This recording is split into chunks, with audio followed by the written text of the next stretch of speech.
Start with the pledge. Pledge allegiance to the flag of the United States of America and to the republic for which it stands, one nation, under God, indivisible, with liberty and justice for all. Thank you, everyone, for attending. Looks like we have a big turnout tonight, which is nice. So we'll start with reviewing the March meeting minutes. I believe they were emailed to the board members. Does anybody have any comments or changes to the minutes that anybody saw? I gave one to correction. I was here last month. So I gave it to her already. Okay, thank you.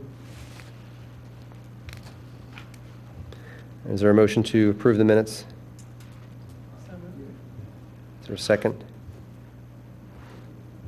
I second it. Thanks. And all in favor of approval of the minutes? Aye. Any nays? Okay, so minutes are approved for March. I believe that should have been April. Did I write in there March? It was probably April's minutes. I apologize for that again on my Board of Health agenda this month. Mr.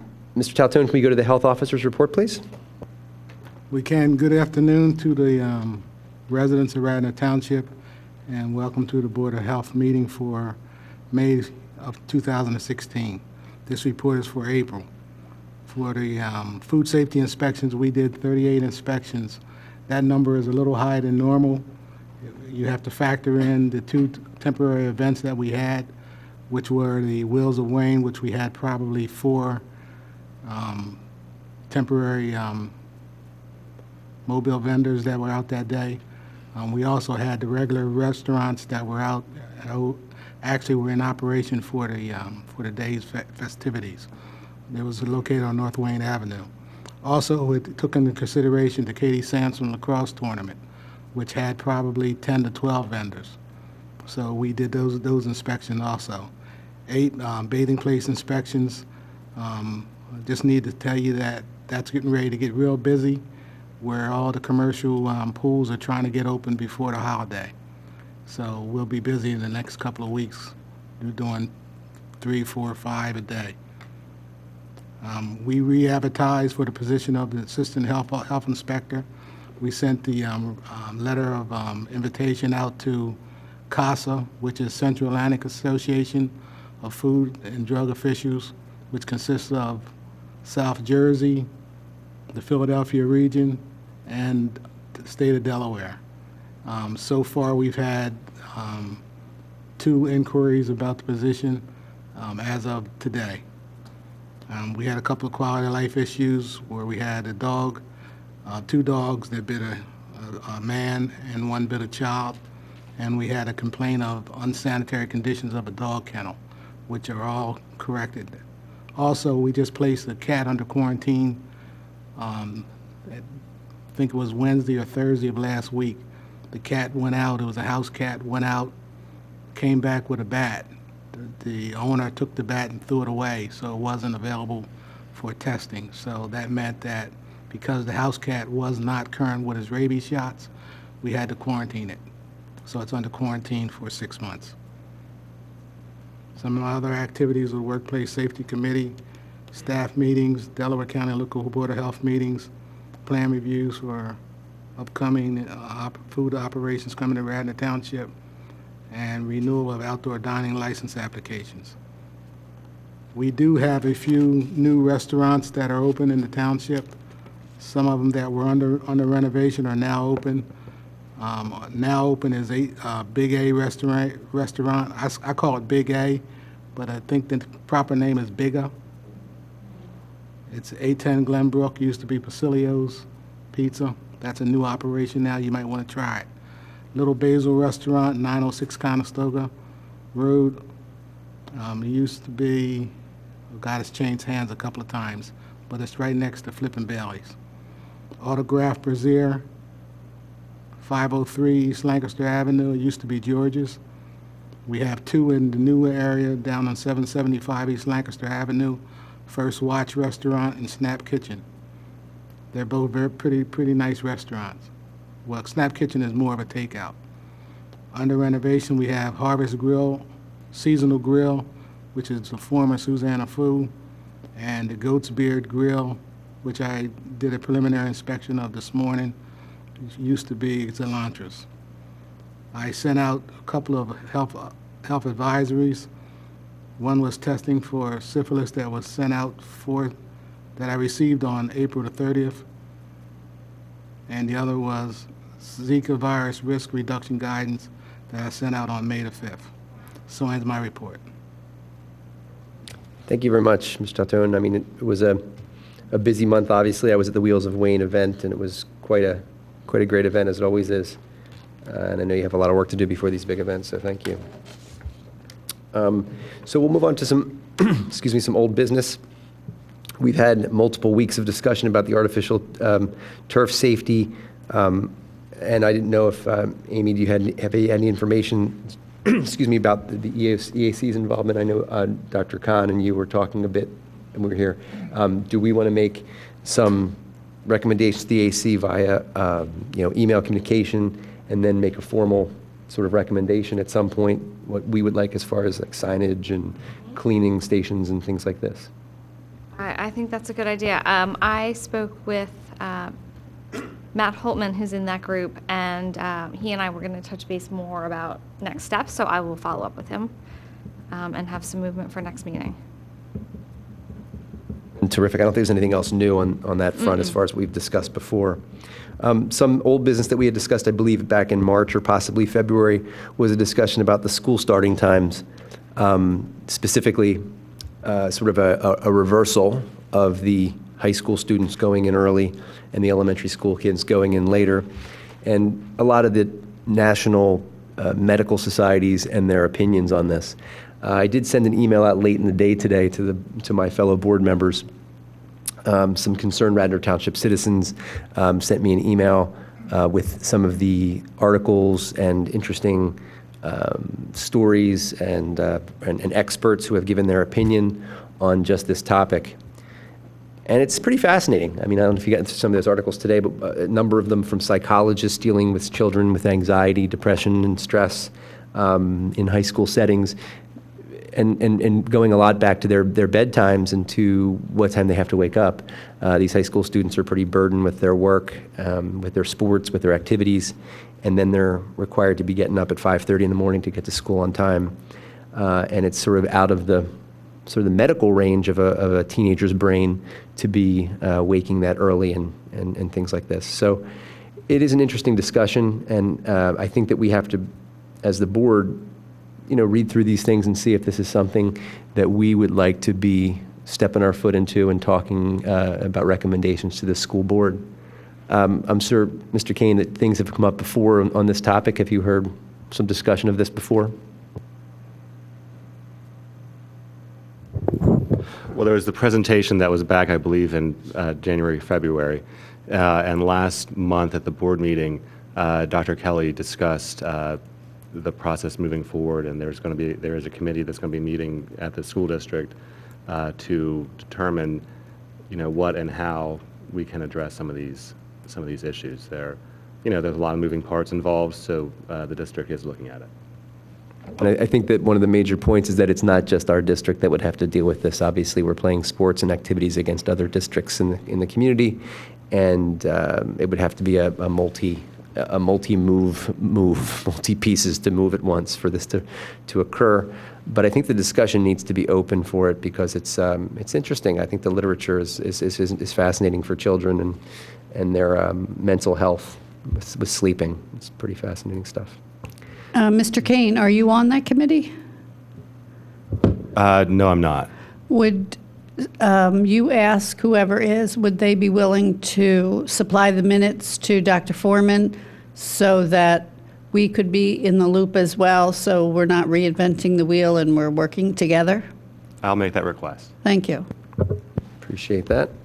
I think that one of the folks in the email is also involved with the school board, and I believe they'll also be following that closely. So hopefully the group of us will be able to review those minutes and make some recommendations if we can. We do have a larger presentation today, so we're going to, I think, get into that. It's really a national issue that has really come into the spotlight in the last few few weeks, especially with Congress passing a bill with, I don't know if it'll be mentioned in the presentation, up with 18 recommendations for our country for the opioid crisis that we are finally addressing. That's probably gone on for much longer time than we all know about. But it is a topic that I think is, it probably touches everybody some way, somehow in this room, from a relative or a friend or somebody they're in contact with, and needs to be addressed and needs to be looked at quickly. So if it's possible, would you start our presentation, Ms. Shane? Thank you so much.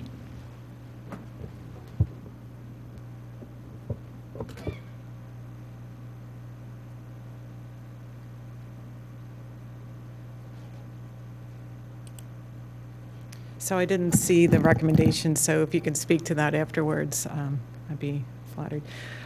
So I just want to thank the Board of Health for allowing me to present this topic, and Lieutenant Andy Block is going to speak. I'm going to do the first section, and then he's going to jump in afterwards. So this was really, really interesting, and I spent a lot of time looking at data and numbers, and I compared it to a lot like an onion, because the more layer, I just kept finding more and more layers to this topic. So it was extremely interesting for myself as an educator to learn more about it. So hopefully, and anytime you have a question, please jump in. Okay, so just some quick numbers. Drug overdose deaths in the United States hit record numbers in 2014, and we've probably read the Philadelphia Inquirer and seen some of the statistics. Since 1999, the rate of overdose deaths involving opioids, including prescription opioid pain, has nearly quadrupled. So from the year 2000 to 2014, nearly 500,000 people died from drug overdoses. The majority of drug overdose deaths, more than 6 out of 10, involved an opioid. And 78 Americans die every day from an opioid overdose. So those numbers are staggering. 500% increase in the total consumption of OxyContin, including oxycodone, including OxyContin, from 1999 to 2011. There's been a 900% increase in people seeking treatment for opioid addiction between 1997 and 2011. And 80% of heroin users who began their drug use started with opioid pain medication. So that is really brings it home. So we'll talk more about that, but 80% of heroin users started with opioid pain medicines. Okay, so what's the impact here in Pennsylvania? The rise in heroin addiction and prescription drug abuse has quickly led to a public health crisis in Pennsylvania, where 1 in 4 families suffer from the effects of substance abuse addiction. So each of us sitting here may know somebody, a friend of a friend, I know I do, that is suffering from drug abuse. Heroin and opioid overdose is now the leading cause of accidental death in Pennsylvania, killing more individuals than those involved in fatal motor vehicle accidents. So in 2014, 2,400 Pennsylvanians died from drug overdoses. So they really beckon attention. Okay, and among those who died from prescription opioid overdoses between 1999 and 2014, the rates were highest between the ages of 25 to 54 years old. The overdose rates were higher among whites and American Indian, Alaskan Natives compared to blacks and Hispanics. So, you know, it's not your typical population that you might think of. Men were more likely to die from overdose, but the mortality gap between men and women is closing. Okay, and I think we on the board know a little bit about opioids, but for the public, there are medications to relieve pain. They reduce the intensity of pain signals reaching the brain and affect those brain areas controlling emotion, which diminishes the effects of painful stimulus. Okay, and then what are opioids? So oxycodone, OxyContin, Percocet, morphine, codeine, and related drugs. Hydrocodone products are the most commonly prescribed for a variety of painful conditions, including dental and injury-related pain. Morphine is often used before and after surgical procedures to alleviate pain, severe pain. And codeine, on the other hand, is often prescribed for mild pain. Okay, so what are the most common drugs involved with prescription opioid overdose deaths? It's methadone, oxycodone, or OxyContin, hydrocodone, such as Vicodin. So they're the top 3. Okay, hold on. Okay, so opioid abuse and addiction. So overdose is not the only risk related to prescription opioids. Misuse, abuse, and opioid disorder addiction are also potential dangers. In 2014, almost 2 million Americans abused or were dependent on prescription opioids. As many as 1 in 4 people who received a prescription opioids long-term for non-cancer pain in a primary setting struggles with addiction. And I know working in a hospital in the emergency room, we see it quite often, every day. Every day, over 1,000 people are treated in emergency departments for misusing prescription opioids. Okay, so risk factors. Opioid addiction is more common in males. We talked about under 30 years old. Other risk factors that may increase chance for opioid addiction include improper use of medication or abuse. Family history of drug abuse is huge. Having anxiety, depression, loneliness, and a history of alcoholism can predispose you to this. Okay, and when we think about drug addiction, it's a complex illness, and it's characterized by intense and at times uncontrolled drug craving, along with compulsion, drug seeking, and persistent, even in the face of devastating consequence. So people may or may not know, but they're doing it anyway. Okay, and how do we know if somebody's addicted to drugs? So the person would be compulsively seeking and using drugs despite negative consequences, such as losing a job, debt, family problems, physical problems brought on by the drug abuse, and then you would think that person is probably addicted. Those who are addicted may believe they can stop at any time, but most often can't, and they really need professional help. So this is where friends and family and support really come in and are critical in the treatment. Okay. How quickly can I become addicted to drugs? So it really depends on the individual themselves. So really your biology, your genes, age, gender, environment, and interaction among these factors really play into your risk. Vast differences are characterized individually. So some people are more sensitive. So while one person may use a drug one or many times, may suffer no ill effects, there's other people that one dose can make them addicted. So there's no way really of knowing in advance how quickly you could become addicted, but there's some clues. And like I mentioned, family history of addiction is really a red flag, and people should know about that. Okay, so I broke this down into individuals, community, and physicians, and how we can really look at preventing addiction to opioids. So after a surgical procedure or anything that involves pain, you really want to speak to your physician provider and develop some kind of pain plan on how you're going to manage your pain postoperatively. I was lucky enough to interview a physician, a palliative care doctor in our health system that really, and I said, you know, when is too much?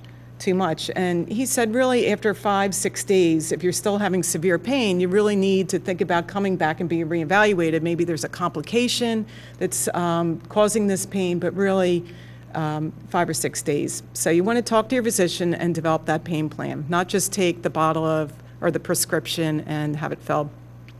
Think about alternatives to opioids. So maybe some ice, rest, nonsteroidal anti-inflammatories such as Advil or ibuprofen, Tylenol, massage, acupuncture, heat, etc.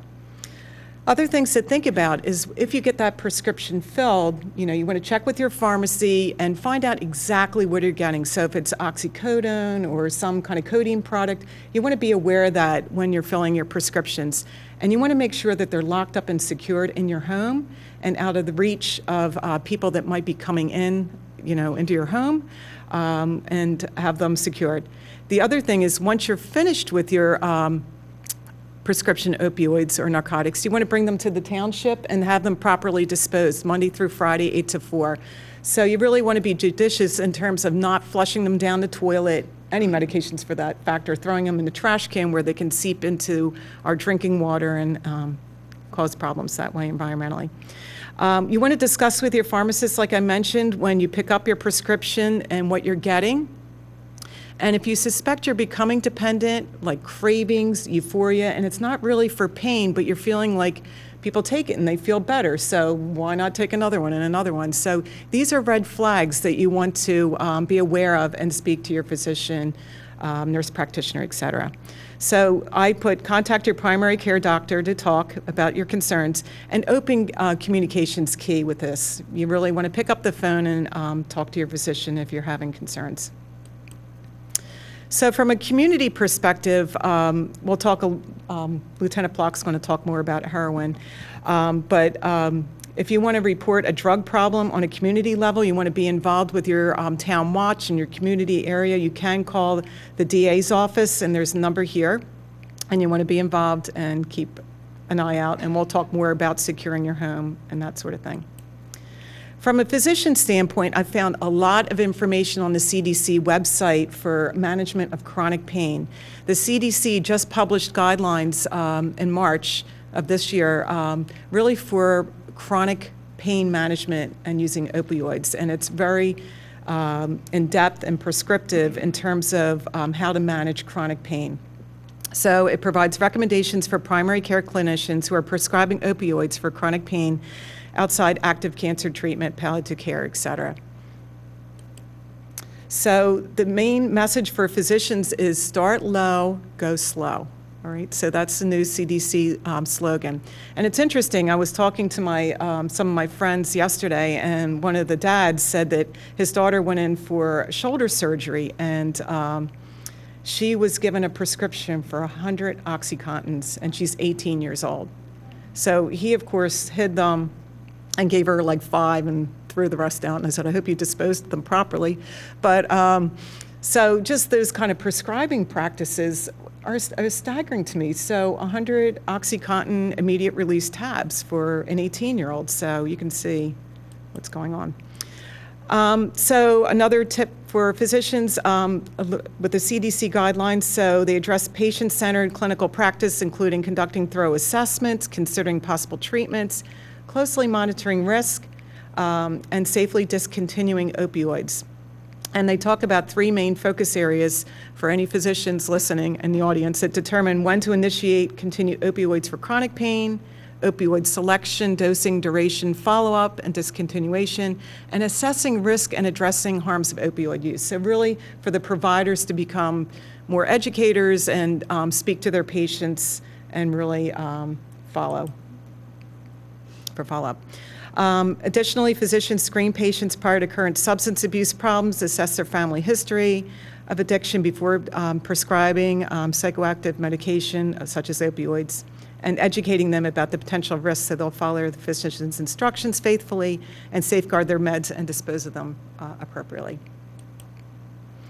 So the Narcan bill, so we're leaping into the heroin epidemic. So back in October 2015, Governor Wolf signed the Narcan bill, which is a statewide standing order for naloxone or Narcan. This is called Act 139, and the first responders, friends, and families will have access to opioid overdose reversal medicine, Narcan, that will save their lives and hopefully lead them towards substance abuse treatment that they need. So first responders, as we've heard in the news, have the availability, law enforcement, firefighters, and EMS, to administer Narcan at the scene without retribution.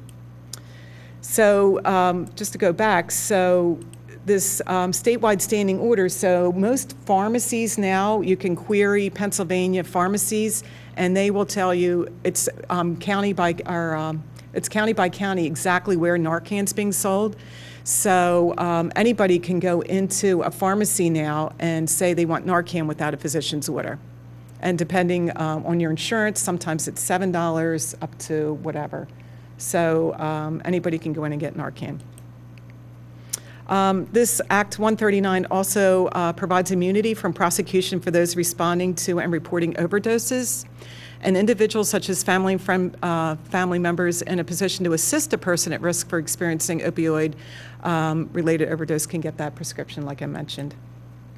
Okay, so in our area, in our township, I interviewed 2 pharmacists, one up in Wayne, well, the CVS in Wayne and the Rite Aid in Wayne. And since the standing order went into effect in October, there's only been 1 Narcan fill. So one of the pharmacists has only filled it once, which I thought was very interesting. So the Acme over in Broomall has it, Walgreens, so really anywhere really has it pretty much now. And then there's different ways you can give it. This is the intranasal, intramuscular, which is the injection.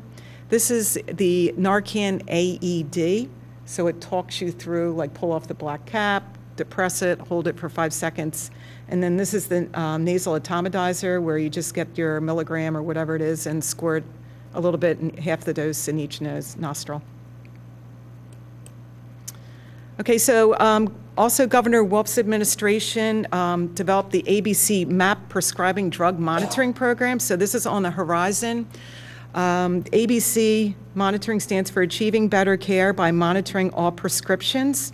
So what's going to happen is many states in the United States have this already, and what it does is the dispensers or pharmacies will register people, their name and date of birth and relative information when they fill scheduled medications 1 through 5. So whether it's codeine or whatever the drug is that they come for, will go into a national database. And this will allow physicians and law enforcement to access this confidential database to see who's prescribing, what pharmacies are filling. So it'll really join forces together to monitor narcotics in the state of Pennsylvania. There's also been the creation of the heroin task force in many counties, and Delaware County has a heroin task force, and I'll show you that. Also in this bill supports the use of Narcan at schools across the Commonwealth. So I don't know if Radnor has heard anything about that, the Radnor Township schools, but this bill talks about that. And then also stocking all Pennsylvania State Police cars with Narcan or naloxone drug. So since equipping the state police cars with naloxone or Narcan, over 300 lives have been saved with this drug. And I talked to somebody this morning who's got a friend over in Upper Darby, and they said there has been 80 people saved this year alone from Narcan administration. Okay, so Governor Wolf is also, in 2015-16, budgeted $7.5 million in funds to provide more naloxone to police and to provide more and better treatment options for Pennsylvania. So it's not enough just to give them the life-saving treatment, but we have to have facilities to help their addiction. Okay, so I'm going to let Lieutenant Block. Okay, and I'll give the references at the end. Any questions? Not yet? Just a couple of quick comments, and I don't want to take away from this, but the act in, the act in Senate was approved by the Senate is called CARA, and that stands for the Comprehensive Addiction Recovery Act, and a lot of it is funding for this kind of thing that Governor Wolf has done for the state, in addition to adding on some other national type of things, including a national drug database for physician prescriptions, and making sure that we're not seeing a trend in a certain physician's prescribing practices that would indicate, you know, So that sounds abuse. like the ABC MAP program. Similar, yeah. Right. And it's providing funding for that education and addiction recovery, expanding the use of naloxone for use across the country, as far as similar to what Governor Wolf has legislated, and also money for disposal of medicines in the proper way. So it's a pretty comprehensive package, bipartisan support, 93-3 on the Senate, and it is moving to the House to, I think, for further approval if it hasn't done so yet. I didn't see the latest, but it looks like it was approved by the Senate. So, Well, thank you very very much. interesting stuff. Thank you very I didn't much. know how Yes. comprehensive Wolf's was. I was just going to note that last week, Acme put out a statement that all Acmes were going to carry Narcan. The cost is steep. It's $155. Yes, so in my investigative work here, so I found it really ranges. So the intranasal atomizer is $90 to $150. The intramuscular is about $60. And the AED, talking Narcan, is $4,200. Oh, That's what I was quoted, so, yeah. So I'd be using it. But then the other pharmacist I talked to said with the correct, with insurance, it was $7 with copay. So, Okay, before we let you go, can I make 4 points here? So in all your presentation, and if you're around drug education, health education long enough, when I started in Radnor, the word was addicted. And then they found that that word was offensive. So then we went to chemically dependent, if you remember that, which never really, in my opinion, hit you the way addicted does. So I guess we're back to addicted now, because that was not, addicted was not a word that Radnor wanted to use, that our children were not addicted, they were chemically dependent. So, which, in all your readings, addicted is the word. it talked about addicted. Well, I think that's wonderful, Right. but that's only my It opinion. went full circle. Life usually does. Will this be on the website? Are you willing to put this on? Absolutely, absolutely. Okay, so then that brings me to my next thing. Would it be possible, Mr. Kane, for you to forward this to the principals? And then at their discretion, if they choose to, they could use this really as a teaching tool for the students in health education. There's no reason for all this work to be done without them, so our students could understand more. So the heroin task force, just give me a minute, I'll pull it up, but it's very interesting. So what they will do is they will come out and do education. So this is the Delaware County Heroin Task Force. So the DA, Jack Whalen, is ahead of it. Right. So, but what they talk about here is prevention, treatment, and recovery. So it talked about student assistance programs, counselors available to come out. They'd have outreach programs at the top left here that talks about people that would speak directly and candidly with parents and students. So this might be an opportunity to bring somebody into the schools to speak about that. I know I have a friend at her son at a private school, and they brought in an impaired individual who was clean to talk, I couldn't believe it, to the 7th graders about how in detail the addiction was. So they had brought a speaker in to talk about that. So there's And Radnor schools do a nice job with guest speakers, but I think if students have the ability to, let's face it, our kids learn online, and if they can get some of this. So there's a good in their own- website at the back I'll try to get up. It's all about teens, real questions for real teens. It sounds like Dr. Offit, but it's a whole site, and it's geared towards teenagers and what are drugs and prevention, but it's excellent, and I have that resource at the end of this. So it might be something to consider. And my last question is for Mr. Kane, and is the process still moving forward with Radnor nurses getting, what's a month later on the Narcan in the schools? We're reviewing that with our solicitor and with other school districts in the county. And so that's where we remain. Training, or students are provided in their health and wellness program information regarding heroin addiction. We've had the NOPE presentation, which was referenced on the previous slide in the district for a couple years. And Mr. Block has spoken with the Karen Foundation. We have a drug and alcohol counselor in the district 5 days a week from the Karen Foundation, and she also speaks in the health and wellness classes. So I believe the district is doing a lot in drug prevention. In regards to Narcan, we're still working on that process. Okay, thank you. Linda, Yes. this was a fantastic presentation. Thank you. Yeah, I just have one question. Do we know if most of the opioid-related deaths are prescribed, drugs prescribed by a doctor or bought on the street? So Lieutenant Block's going to talk a little bit about that, but it would just depend whether it's heroin or the leap seems to be the OxyContin to heroin. So like I mentioned, 80% of those addicted to heroin, which opioids starts with OxyContin.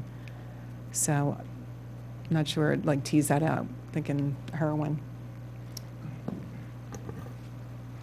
Thank you. Good afternoon. Andy Block for the Radnor Police Department. And first and foremost, it is a pleasure to be here on behalf of our Township Manager, Mr. Zinkowski, and Superintendent Colorullo to make this presentation along with Linda Shaney. It's a very, very important topic, obviously, pardon me, and it's on the forefront of everything that we're dealing with on a daily basis, even here in Radnor. The police department and the township's very proactive in this aspect of law enforcement. Obviously, the priority of the police department is always the preservation of life. So every Radnor Township police officer is trained and has in their patrol vehicles the Noxolone or the Narcan. And again, that has been brought in and introduced in this county through our district attorney, Jack Whalen. So we do have that. We have not used it yet. It's come very close in certain situations, which I'll speak about in a few minutes, but the officers are trained and they do have it when they respond to any type of opioid overdose.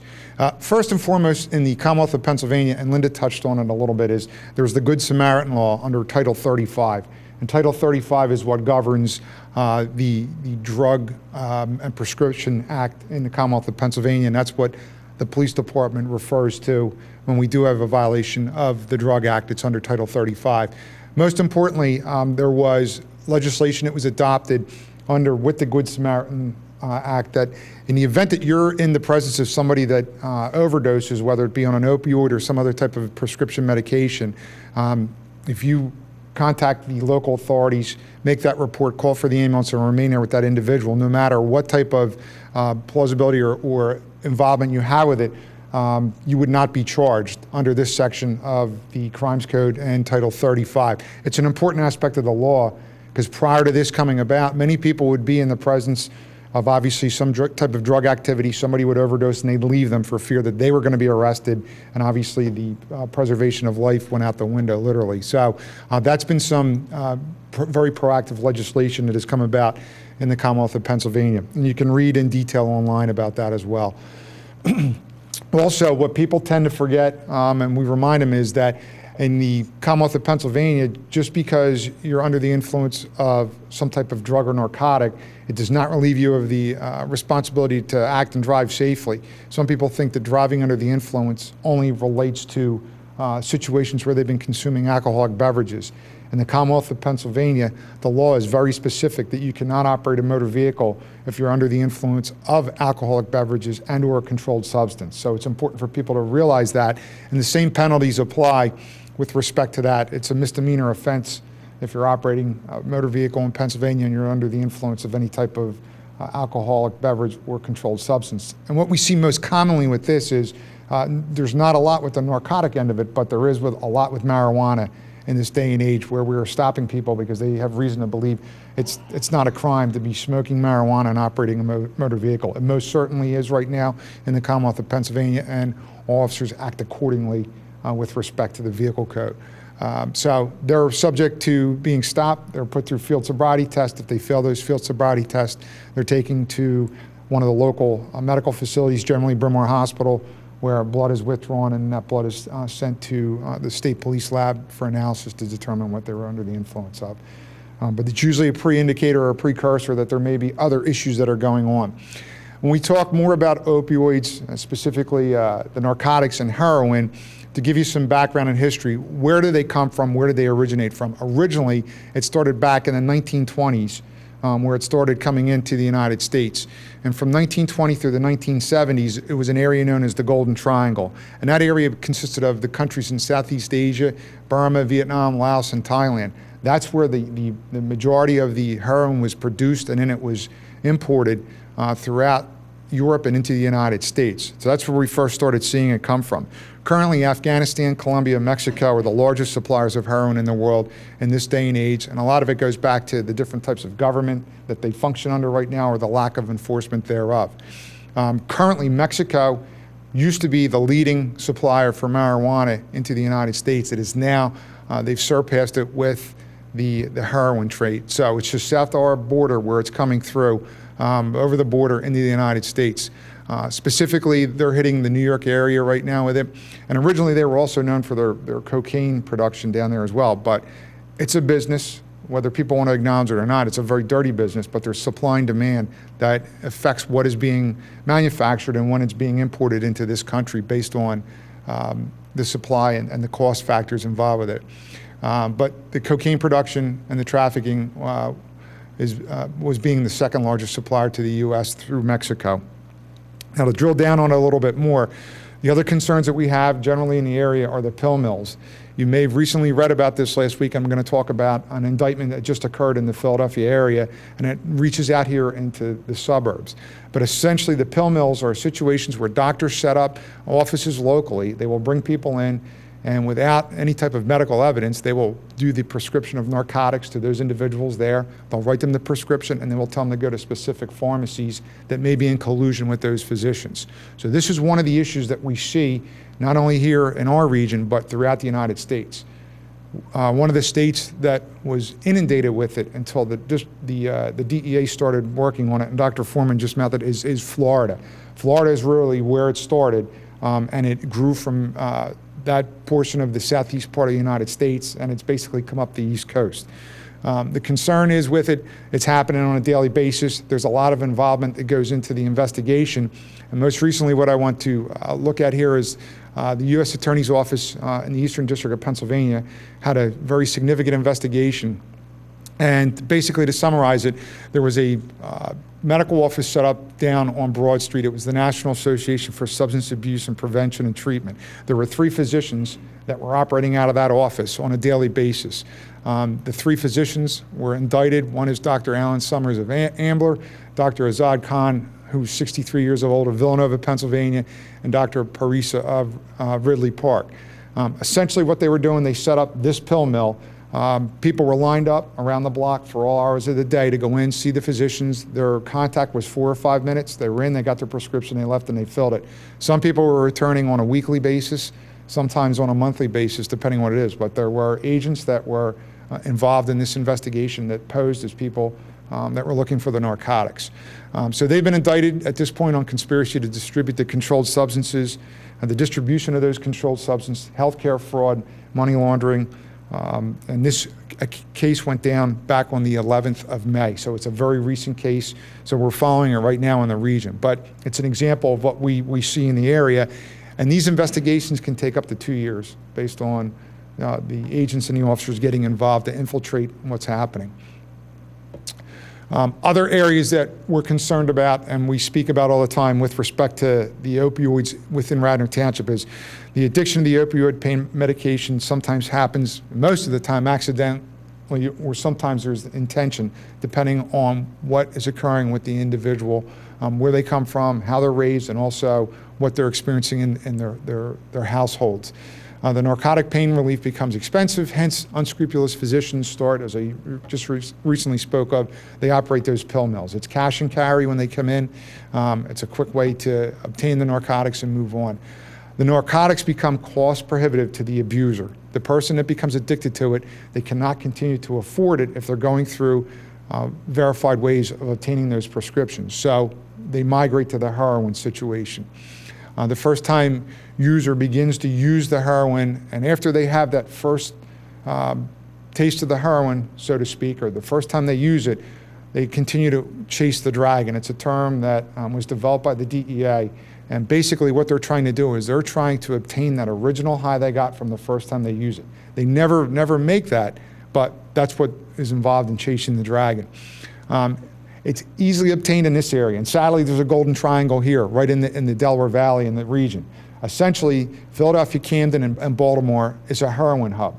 So the heroin is being transported in from Mexico, it comes up here, and then it's dispersed after it's trafficked in. So there's Philadelphia, Camden, and Baltimore. So essentially what can happen for somebody that's living in the suburbs, they can take a 40-minute ride to Philadelphia, pick up the heroin, and be back in their home, all right, using that heroin. It's very easily obtained. The other issue that we have is, and I'm going to show you some of the economics behind it. One bundle of heroin runs between $90 and $110 on the market locally here. And a bundle is basically 10 to 12 packets, and each packet, all right, is a little blue or clear cellophane packet that contains 1 hit for the individuals that use it. At the same time, if you look at the bottom of the slide, the street values right now for OxyContin, Percocets, on the market can range from $20 to $60 a pill. And those ranges vary, and again, it's a supply and demand situation. We get those numbers from the DEA, the local DEA offices and the Office of the Attorney General that are out there on a daily basis seeing this activity. So as it becomes cost prohibitive, it's very easy for somebody to take, $100 and run down to Philadelphia, pick up the heroin and bring it back and use it, or even distribute it to other friends in the community. The narcotic user, once they're addicted, they turn to committing crimes also to support their addiction. This is the side effects that we see, but everybody realizes out here in Radnor Township and the other suburban communities. So what happens, there are common crimes that we see that happen on almost a daily basis, sadly, and that there are theft from unlocked motor vehicles where people will go in and steal small items of value that they can use to convert to purchase the narcotics, as well as residential burglaries. And if it's a real bad situation, we see them graduating it up to strong arm and armed robberies throughout the region. But again, these crimes are committed to finance their drug addiction and their habit that's occurring. So some statistics just here in Radnor that we want everybody to be aware of. On the top, you'll see in 2013, we talk about the arrest, and you'll see an H/N. The H stands for the heroin, and the N stands for narcotics. So in 2013, there were 5 arrests for heroin possession. There were 2 for narcotics. And generally, the narcotics, when I talk about that, is Oxycontin. Underneath, you see the THC, and that's marijuana. There were 47 arrests. In 2014, there were 3 arrests for the narcotics, for heroin, and 1 for narcotics. 2015, there were 6 arrests for the heroin and 3 for narcotics. And year to date, we have 3 heroin arrests and 1 narcotic arrest.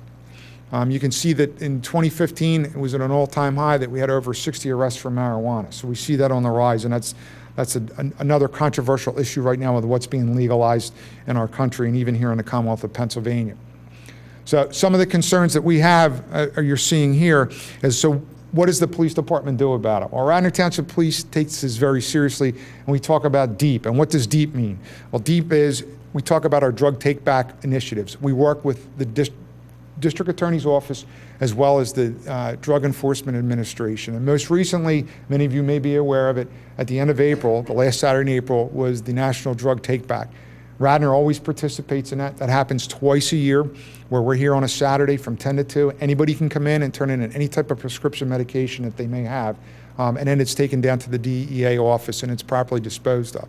This year what we did was we expanded this, and there was a collaboration with Amy Goldman and one of the school board directors, where we did it on Friday at 2 of the schools as well. We had the opportunity for parents, when they were dropping their sons and daughters off at Agnes Irwin School and Radnor High School, to participate in this. So we had officers at both schools. So as people came in, they would drop off those unwanted prescriptions and whatnot for proper disposal. We yielded over 66 pounds of narcotics and prescriptions on that Friday alone. And the DEA drug take-back that we did on Saturday yielded over 248 pounds of narcotics and prescriptions. So this is an excellent program. We're trying to get these prescriptions out of the community and properly disposed of. So there are 2 of the areas that we work on. We also work with the District Attorney's Office, where they have medication drop boxes. There's one right here in our lower lobby of the police station in the Township building, and it's there, and it's emptied on a bi-weekly basis by the DA's office, but it's another means for people to get the narcotics and the prescriptions out of their residences and bring here. The other thing we do is we do education with the community, schools, and universities. The police department goes out all different times of the year. We'll put on all different types of programs. We will structure the program. We'll custom tailor a program for the schools on what they need. We've worked on numerous occasions with Radnor Township School District, and Mr. Kane spoke about it earlier, where we did a presentation in conjunction with Karen about 2 years ago, where we went in, keeping our kids safe. That was the name of the program we put on for the parents and the children within the school. And it's an awareness situation to let them know what's going on in the communities, what to be aware of. We also do enforcement. The Radnor Police Department has officers that are cross-sworn with the Delaware County Drug Task Force. So they work in conjunction with the District Attorney's Office, not only here in Radnor, but throughout Delaware County when it comes to enforcement aspects of it. We will pick up on different trends that are occurring not only in the township and the region, and the Drug Task Force officers work in an undercover capacity to go out and vet out who is bringing the drugs into the town, and then they will make the appropriate arrest when it occurs. And just to give you some background on what they've done over the 3-year period with respect to the statistics that I had presented earlier, there have been over 368 Oxycontin and oxycodone pills that have been seized in that 3-year period as a result of their investigations that they have launched based on information that has been received. And there's been another 294 individual packets, not bundles, but packets of heroin that have been seized. And these people that were in possession of those were charged at the time. So we are making a little bit of headway with respect to what's occurring in Radnor. And of that same time, there was over $13,000 that was confiscated in relation to those drugs that were picked up at the time when the officers were doing the investigations. And once those cases are adjudicated, half of that money will return to Radnor Township, and it goes into a drug task force fund that can be used for prevention as well as enforcement. So we're active in that area. The other thing is prevention. We talk about forming partnerships throughout the community with the different schools, different civic groups, whatever it might be. But obviously being able to bring these programs out and talk about the awareness on what's occurring in these situations. And one of it is we just recently spoke with the Board of Realtors simply because what was happening with open houses. People were presenting themselves as prospective buyers. They were coming in to walk through open houses. They were there for one reason, to go up, open up the medicine cabinet in the bathroom and take whatever narcotics they could out of it, because it's another way, an easy way to be able to support their habits because they're addicted. So these are obviously ways that we want to put that information out as far as the prevention and forming partnerships within the community, such as we're doing here this evening. These are the community resources that Linda and I were able to bring up, and she'll speak more on it, but I would open it up right now if there's any questions. And this is just really giving the board a snapshot of what we're experiencing in the area. People are very educated around here. I think we're all well aware of that based on the different institutions that we have, not only for the public-private parochial high schools, but also the colleges and universities. So when we see these types of activities with respect to the drug abuse, most people in this area, they're not injecting at this point the heroin, they're snorting it, because there is the concern about using the hypodermic needles, what's associated with it if they can't get the needles. So most of the time we see people, they're doing they're snorting it or other ways. But once they graduate to the intravenous drug abuse, it's the most serious it's going to be. They build up tolerances and whatnot. And sadly, over the last 5 years, there have been 3 heroin deaths in Radnor Township. One of them, it was a very sad case where the individual had been incarcerated for 2 years on drug offenses. They returned to the community. They were doing well. The first weekend they were out, they went down to Philadelphia. They purchased the heroin. They brought it back. And they used the same dosages they used prior to going into prison, prior to getting the drug treatment, and obviously they had no tolerance on it, and it took their life. That's the sad part about it. That's what we see on a daily basis. Now, we have the Narcan, and there was a recent case up in Wayne where 2 individuals just returned from a drug rehab, and that evening, again, tried the heroin, and our response times are excellent. So the officers and the paramedics pulled up at the same time, the paramedics from Radnor Fire Company. They delivered the Narcan, and then those individuals were transported to Bryn Mawr Hospital where they were saved. But it's just a reoccurring vicious cycle that we see in the region. Andy? Yes. Perhaps you could mention to the board the degree to which the department has actually been increasing activities, and that the chief's goals with regard to that. Because of the concern we have to try to protect our community, the drug task force, we now have 4 officers on it, and Superintendent Colarulo continues to maintain and gain the statistics as a result of these arrests, and these are just some of them here this evening, with the intention at some point to put on a full-time drug unit. And again, it's obviously it's through the enforcement, but if you go back to the DEEP, our acronym, it's basically putting everything together. Enforcement's one quarter of that, but it's here that if it's coming into Radnor, we're not going to tolerate it. And it's the drug task force officers that are tasked with that and able to trace it, where it's coming from, where you might have the end user here, that they make the arrest with the end user, and then they work with the district attorney's office and the drug task force officers to find out who's supplying them. So essentially that's what we're trying to do. We're trying to find out where it's coming in and to stop that hemorrhaging. Thanks so much, Officer Block. That was excellent.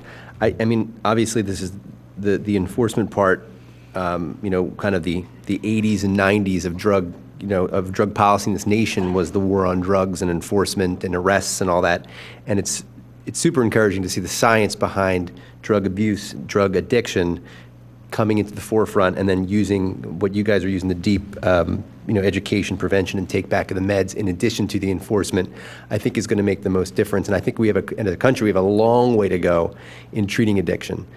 The hardest part, obviously, is getting So even people in our health off system of it. Yeah. locally, I can't speak too much, but, we've really established some guidelines where we're really clear on not giving IV injectables and that sort of thing. So I think there's more an awareness and really nipping it in the bud, and becoming aware and having education and treatment is so imperative, and prevention.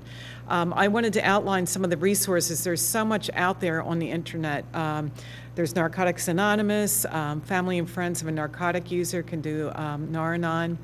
Pennsylvania Treatment Centers, there's a whole list of different rehab and treatment centers available in Pennsylvania. Miramont, of course, is a treatment center for Mainline Health. Substance abuse treatment providers, you can find this on the number there. And then the NIDA for teens is teen awareness for drug abuse and what exactly are drugs, and really get into real time and talk. It's a really cool little site, and you can pull it right up on any kind of smartphone. And then, of course, the CDC has so much information there that I touched upon for us as a community and for physician prescribers. The NIH, National Institute on Drug Abuse, is a great site. And then the Department of Drug and Alcohol Programs. I mean, there's just a lot out there. So I would encourage anybody that has questions to utilize those resources.